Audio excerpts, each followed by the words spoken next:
Shalom, chers étudiants, chers serviteurs, servantes de Dieu. Et nous rendons grâce à l'Éternel, nous le bénissons pour la grâce qu'il nous a faite encore aujourd'hui, afin que nous nous retrouvons à la suite de notre cours, les sacrements fondamentaux. Oui, je pense que tous vous vous portez bien et que la fois dernière, nous sommes limités dans le niveau de la signification. Là, on parlait de la signification passé, présente et futur. Parce que nous avons dit l'œuvre accomplie du Seigneur, l'agneau de Dieu, se rapporte pour 3 temps. Le passé, le présent et le futur. Nous avons parlé sur la signification passée. Là où nous avons dit que le repas du Seigneur ou la Sainte Seine, c'est un souvenir. En grec, c'est anamnésis. C'est que nous nous souvenons de la mort de Christ, de la rédemption, de ce qu'il a accompli pour nous libérer du péché et de la condamnation. Et nous avons parlé du deuxième point, c'est une action de grâce, de Eucharistia. Nous rendons grâce à ce qu'il a fait comme réponse des bénédictions qu'il nous a données. Et aujourd'hui, nous continuons, comme nous avons dit l'autre fois, dans la signification présente de la Sainte Seine. Et dans la signification présente de la Sainte Seine, cela ici est présenté sous 2 points importants, significatifs. Petit a, que la Sainte Seine, le repas du Seigneur, c'est une communion. Une communion, du grec koinonia. Koinonia, je perds le mot K-O-I-N-O-M-I-A. Koinonia, c'est une communion. Vous entendez souvent beaucoup de gens, dans certaines assemblées disent, nous allons aujourd'hui dans la communion. Même la Bible dit dans l'Acte des Apôtres, les frères étaient dans la communion. Ils faisaient des fractions de pain, de la communion, ou dans la communion fraternelle. Notez qu'avec Christ, dans la Sainte Seine, nous participons au bienfait de la mort rédemptrice, mais aussi à une communion avec les autres membres du corps de Christ. Point. Je reprends.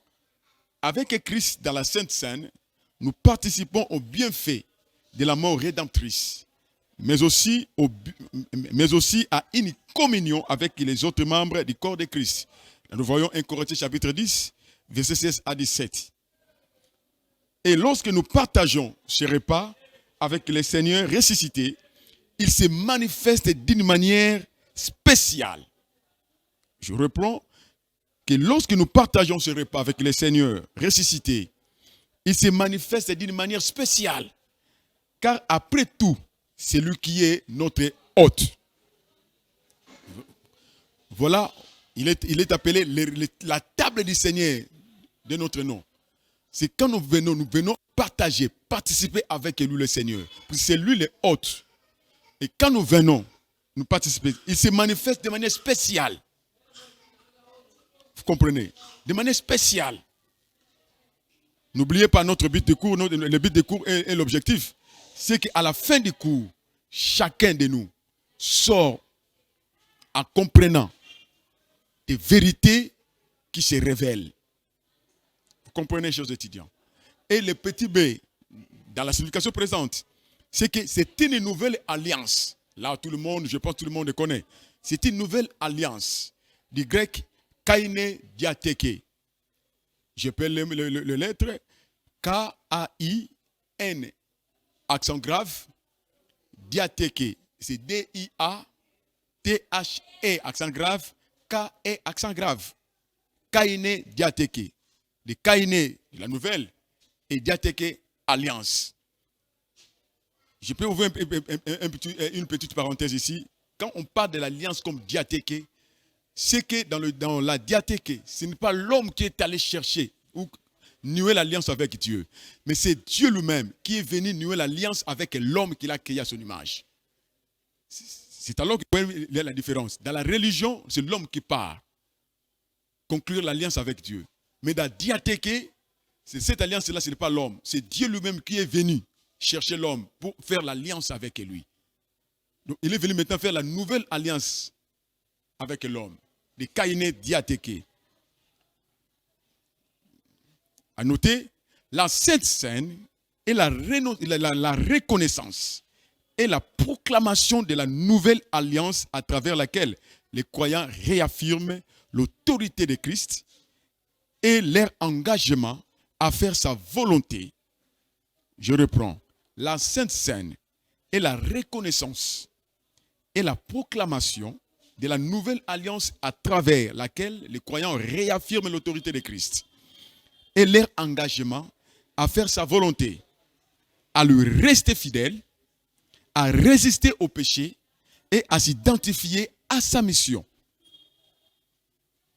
Si ce n'est pas encore compris, je peux reprendre encore pour la dernière fois. La Sainte Seine est la reconnaissance et la proclamation de la nouvelle alliance à travers laquelle les croyants réaffirment l'autorité de Christ et leur engagement à faire sa volonté, à lui rester fidèle, à résister au péché et à s'identifier à sa mission. Là, nous voyons 1 Corinthiens chapitre 11, verset 25, Matthieu 26, verset 28, Marc 14, 24, Luc 24, 3 à 20, et Romains 6, 11 et 14. Puisque dans le Romains 6, 11, vous allez voir, on est en train de dire, la Bible nous dit ici, nous ne sommes pas, les péchés ne peuvent plus jamais dominer sur nous, avoir des pouvoirs sur nous. Mais pourquoi? Nous faisons la nouvelle alliance. Nous réaffirmons l'autorité de Christ. Nous nous engageons à faire sa volonté, à lui rester fidèle, à résister au péché et à s'identifier à sa mission. Qu'est-ce que Jésus-Christ est venu faire? Annoncer la bonne nouvelle. Dans la mission de la bonne nouvelle, libérer des gens des ténèbres pour l'admirable lumière. C'est que tout croyant, plus surtout les ministres de Dieu, ils sont là comme des ponts. C'est ce que nous appelons dans notre cours de communiquer avec créativité. Chaque prédicateur, chaque ministre de Dieu, c'est une agence pour de grands travaux. Cela veut dire il est en train de construire un pont pour annoncer la nouvelle alliance, pour manifester la mission, pour s'identifier en Christ. Il est le pont qui annonce la libération de Christ, du ténèbre à l'admirable lumière. C'est lui qui crée ce pont-là. Libérer quelqu'un du ténèbre à la lumière. Pourquoi? Parce qu'en bas, entre la personne là où il est, dans les ténèbres et la lumière, il y a un gouffre. S'il n'y a pas un pont, l'homme tombera et il va se disparaître. Voilà pourquoi Jésus a dit, je vous ai envoyé. J'ai l'autorité que j'avais reçue. Je vous envoie, allez faire. Faites de toutes les nations. Pourquoi? Soyez des ponts. Vous comprenez? Pour les attirer des ténèbres à l'admirable lumière. C'est même la mission que Paul avait reçue du Seigneur. Et nous allons maintenant dans la troisième signification, la signification future. Et pour son temps futur, la Sainte Seine aussi représente des points significatifs. Petit a, notez, les repas du Seigneur, entre parenthèses, cette scène, l'Eucharistia, la communion, la table du Seigneur, nous donne un avant-goût, souligné ici, un avant-goût du futur royaume de Dieu et l'annonce de l'agneau, entre parenthèses, banquet messianique à venir, on ferme la parenthèse, qui aura lieu lorsque tous les croyants seront avec le Seigneur. Je reprends. Dans sa signification future de la Sainte Seine, du repas du Seigneur, nous donne un avant-goût, souligné, avant-goût, du futur royaume de Dieu et l'annonce de l'agneau, qui est un banquet messianique à venir, qui aura lieu lorsque tous les croyants seront avec le Seigneur. Voir Matthieu chapitre 8, verset 11. Matthieu 22, verset 1 à 14. Les Matthieu 14, 25. Matthieu 13, 23. Luc 22, 17 et 18 et verset 30. Quand vous allez lire, vous allez comprendre que quand vous allez lire les textes, la bonne nouvelle ou selon les évangiles, Jésus-Christ a affirmé quelque chose. Il a dit, quand il s'est trouvé dans la table, il dit avec ses disciples, il dit, je ne boirai plus ce vin de raisin. Je ne mangerai plus ce pain avec vous. Jusqu'à quand? Jusqu'à ce que cela va se faire dans le royaume. Dans la noce. Donc il a mis fin, le dernier repas. jusqu'à ce que nous allons le faire avec lui qui est dans le royaume. Et il nous a légué de le faire chaque fois. Là, nous nous rappelons de 4 faits. Que nous commémorons sa personne, nous commémorons les œuvres qu'il a accomplies, nous commémorons sa mort, et nous commémorons son avènement. Que là, lorsqu'il va venir, il va nous amener là-bas. C'est alors qu'il va encore refaire ce qu'il nous a donné la forme. Que nous allons refaire ce qu'il a fait. Je crois que ce qu'il va faire encore là au ciel, dans le royaume, ça sera formidable. Petit b, toujours dans la signification future. Les repas du Seigneur, la Sainte Seine, la table du Seigneur, la communion, l'Eucharistia, l'amnésis, est une attente impatiente du retour imminent du Christ par son peuple. Les repas du Seigneur, les repas du Seigneur, je reprends, les repas du Seigneur, table du Seigneur, la Sainte Seine, est une attente impatiente du retour imminent du Christ pour son peuple. Car nous annonçons la mort du Christ jusqu'à ce qu'il vienne. 1 Corinthiens chapitre 11, verset 26. Point. Ceci donne corps à la prière. 2 points. Que ton règne vienne. Selon Matthieu chapitre 6, verset 10. Apocalypse 22, 20, qui dit l'Esprit et l'épouse crient Maranatha, viens Seigneur. C'est que chaque fois nous nous retrouvons à la table du Seigneur, nous manifestons notre attente impatiente du retour imminent du Seigneur. Et nous annonçons sa mort. Et nous attendons jusqu'à ce qu'il vienne. Pour nous signifions que lorsque nous nous tenons debout, devant sa table, ensemble avec les frères, pour lui rappeler, Seigneur, nous sommes impatients de ton retour. Viens nous sauver. Viens nous amener avec toi. Nous voulons célébrer, comme tu l'avais dit, tu vas le faire. Seulement au royaume. Et nous avons accompli ce que tu nous as légué de faire. Nous le faisons bien. Alléluia. Nous continuons. Et que lors du repas du Seigneur, toutes les significations précitées devant le Seigneur avec une foi. Je reprends. Lors du repas du Seigneur, toutes les significations précitées, présentées, passées, futures, devant le Seigneur avec une foi véritable et une prière sincère, nous soumettent à la parole de Dieu et à sa volonté. Point. Lors du repas du Seigneur, je réponds pour la dernière fois, lors du repas du Seigneur, toutes les significations précitées devant le Seigneur avec une foi véritable. Cela veut dire lorsque nous venons devant le Seigneur avec une foi véritable et une prière sincère, en comprenant ces significations, qui est un souvenir, une action de grâce, une communion, une nouvelle alliance. C'est une bénédiction. Et que nous annonçons son avènement.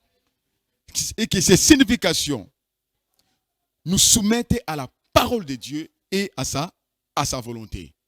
Vous comprenez que lorsque vous manquez à comprendre quelque chose de la Sainte Seine, c'est que nous sommes hors de sa parole, hors de sa volonté. Souvenez-vous, un jour le Seigneur a annoncé, la parole a dit, celui qui met à pratique la parole que je vais d'annoncer sera sauvé.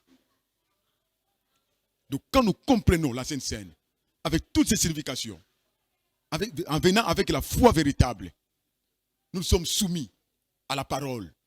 Or, Dieu est derrière sa parole pour l'accomplir. Et à sa volonté. Et c'est que Dieu cherche de faire sa volonté. Quand nous faisons sa volonté, il se manifeste. Parce qu'il a dit, là où 2 ou 3 sont unis en son nom, réunis en son nom, il est au milieu d'eux.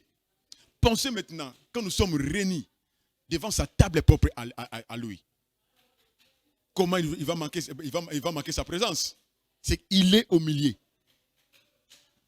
Voilà pourquoi il a dit, ceci est mon corps et mon sang. Prenez, mangez, buvez-en tous. Nous continuons. Alors, manger indignement les repas, la Sainte Seine, la table du Seigneur, participer indignement dans la table du Seigneur, c'est être coupable envers le corps et le sang du Seigneur. signifie être tenu responsable de sa mort. Manger indignement le repas, la table du Seigneur, la Sainte Seine, c'est être coupable envers le corps et le sang du Seigneur. Cela signifie être tenu responsable de sa mort. Voir 1 Corinthiens chapitre 11, verset 27. Quand vous venez, nous mangeons indignement devant sa table. C'est que nous sommes rendus coupables. Nous nous mettons coupables à sa mort.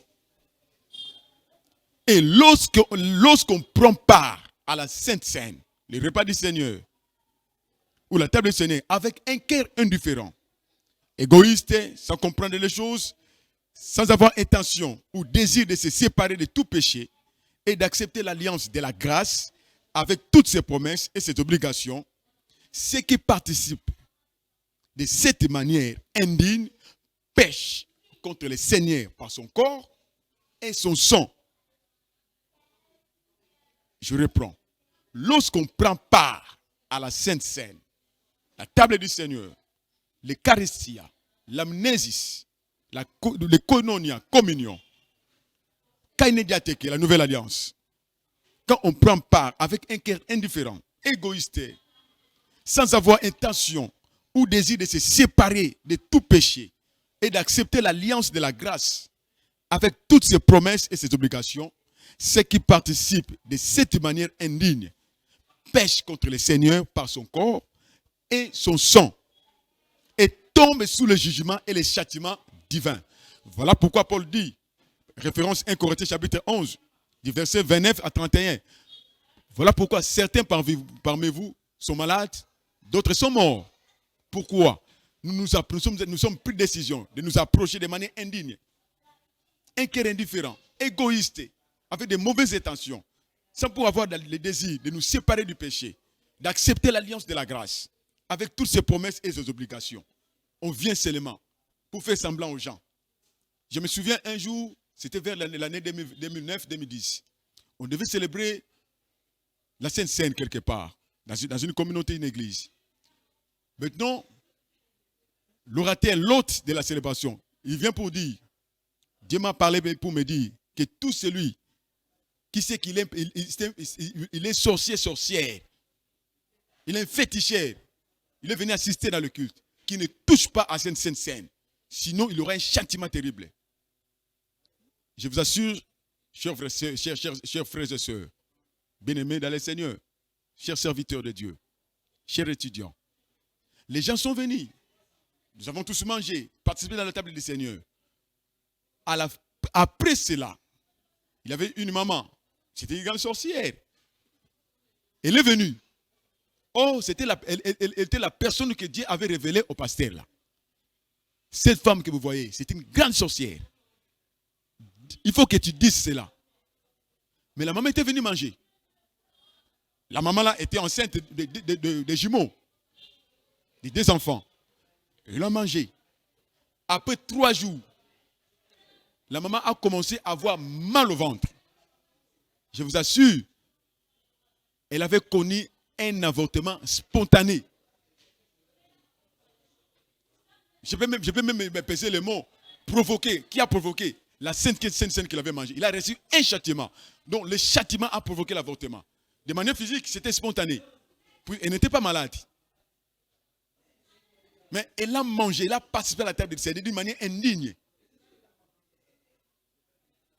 Et elle a reçu le châtiment divin. Les 2 jumeaux sont sortis. Et on était parti les enterrer. Quand on a enterré, le pasteur dit, voici ce que Dieu m'avait montré. Il m'a dit ça. Chers frères et sœurs, chers hommes de Dieu, mes chers étudiants, écoutez, ça c'est une condition sine qua non. C'est le deuxième sacrement fondamental. Après le baptême par immersion. C'est le deuxième sacrement fondamental. Parce que le Seigneur lui-même a martelé pour dire, si vous mangez, si vous buvez, vous n'avez pas la vie en vous-même. Lui, il s'est présenté comme le pain. Quand vous mangez de manière indigne, c'est que si vous n'avez pas la vie, alors vous aurez quoi? La mort. C'est alors qu'il est venu révéler à celui qui avait de l'autorité des Écritures, l'apôtre Paul.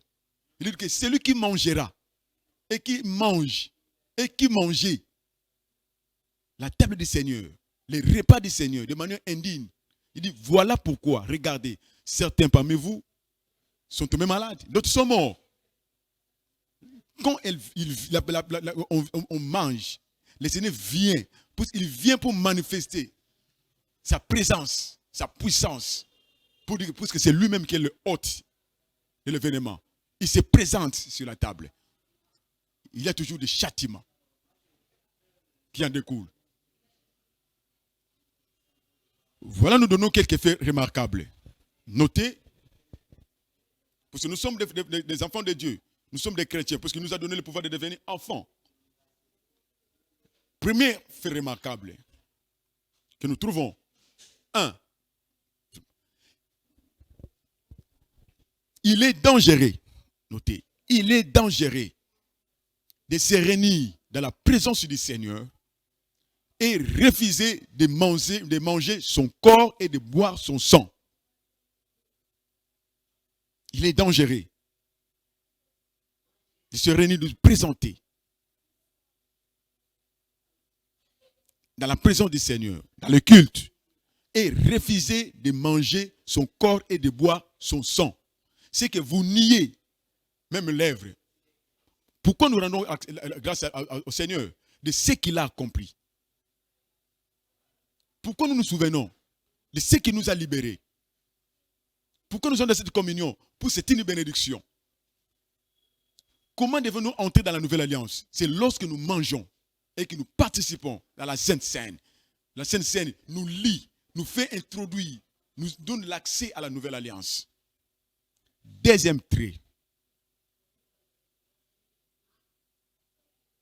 C'est irréfutable de voir quelqu'un qui se dit chrétien, chrétienne, homme de Dieu, enfant de Dieu, serviteur de Dieu, et de refuser de participer à la table du Seigneur. Il est irréfutable de voir quelqu'un qui se dit chrétien, chrétienne, enfant de Dieu, homme de Dieu, serviteur, quel que soit ce qu'il fait dans l'œuvre de Dieu, et refuser de participer à la table du Seigneur. Chers frères, si tu le faisais, c'est que tu niais même ce que Christ avait accompli. Je sais aujourd'hui, il y a des doctrines qui se disent, Jésus-Christ avait tout accompli, il a fait tout ça, il a pour les baptêmes, on ne le fait pas, la Sainte Seine, c'est fini, on ne le fait pas. Lui-même, il avait dit, il va boire ça, il va faire ça dans le royaume. Tout ça, ça devient spirituel. Entre les Écritures, comme Jésus a dit, vous parlez des choses que vous ne comprenez pas. C'est que vous ne connaissez même pas les Écritures. Nous risquons d'aller à l'enfer. Et à la fin, il dit, le Seigneur va commencer à déclarer, vous me dites, Seigneur, Seigneur, à la fin, je ne vous connaissais pas, je ne vous connais même pas. Comment tu connais le Seigneur et tu refuses de manger son corps et de boire son sang? Comment tu sers Dieu et tu refuses de manger, de boire son sang? Toi qui reconnais que Jésus-Christ t'a libéré, il t'a pardonné, tu te souviens de ça. Mais maintenant, devant la table du Seigneur, c'est que tu nies même ce qu'il a fait. Tu nies même la prière que tu avais faite quand tu as commencé le culte. Voilà, chers étudiants. C'est là où nous sommes limités avec qui sont les bases de notre cours, les sacrements fondamentaux. À la prochaine occasion, nous allons voir maintenant les sacrements d'ordre congrégationnel, qui est le mariage et l'ordination. Pour notre cours même, c'est les sacrements fondamentaux. Ça faut comme code, les sacrements fondamentaux. Ce qui accorde le salut, la vie éternelle. C'est le baptême par immersion au nom de Jésus-Christ et la Sainte Seine. Et nous allons voir les sacrements d'ordre congrégationnel. Ce qui est bien à faire. Le mariage et l'ordination. Quand nous allons recevoir cet enseignement, vous allez comprendre qu'il y aura des équivoques qui vont se dissiper dans nos têtes et dans nos pensées. Et chers étudiants, je vous dis merci parce que vous étiez là patients pour nous écouter, pour suivre ce cours. et que Dieu vous bénisse au nom de notre Seigneur Jésus-Christ. Je suis votre humble serviteur, le pasteur Sami Boussam, le visionnaire de la communauté Rehoboth Ministries Church. Bien-aimés, partout où vous êtes dans le monde, je vous prie de s'abonner massivement dans nos pages réseaux sociaux ci-après, Facebook, RMC TV 1, sur YouTube, RMC TV 2, et aussi dans notre page web www.rehoboth-ministries-church.org. Que Dieu vous bénisse.